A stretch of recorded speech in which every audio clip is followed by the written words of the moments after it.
On va retrouver maintenant notre spécialiste de géopolitique, Harold Iman. Bonsoir Harold, avec Bonsoir. vous nous allons reparler d'un nom de sinistre mémoire. Tchernobyl, une centrale nucléaire ukrainienne accidentée en 1986.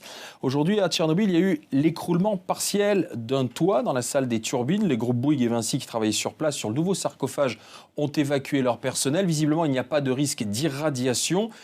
Tchernobyl, malheureusement, c'était, avant Fukushima, la plus grande catastrophe nucléaire civile. Absolument, et à l'échelle d'un continent, l'Europe et un peu l'Asie. Donc on se souviendra qu'à l'époque, nous avions l'URSS.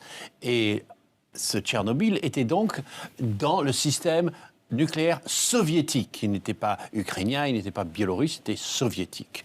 Et tout était concentré par ici, dans l'Union soviétique. Donc quand le sarcophage a explosé le 26 avril, ça a créé immédiatement la mort des liquidateurs, les gens qui sont venus essayer de colmater la brèche. Par la suite, on a eu sans doute 4000 cancers de la thyroïde. Bon, enfin, c'est-à-dire une recrudescence énorme dans une zone ici. Et puis, on a vu que l'URSS était totalement malhonnête et que la plupart des États aussi. Car la plume radioactive, eh bien voilà ce que c'était selon l'Agence internationale de l'énergie atomique. Tous les points rouges, là, c'est où il y avait une très forte concentration. Grèce, ici, dans le nord de la Yougoslavie, en Autriche.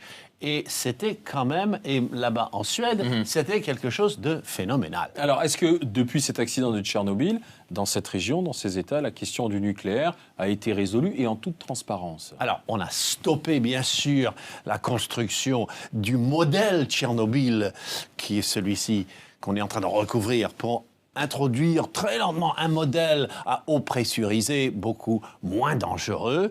Mais bon, la dépendance, elle n'est pas tellement en Russie ou en Biélorussie, c'est en Ukraine, parce ils ont encore ce parc, en France. Et regardez, le Japon, c'est tombé à presque rien après Fukushima. Alors oui, à cause de ce petit accident, on peut faire le point, et la sécurité nucléaire est devenue un enjeu majeur. Merci Harold Iman.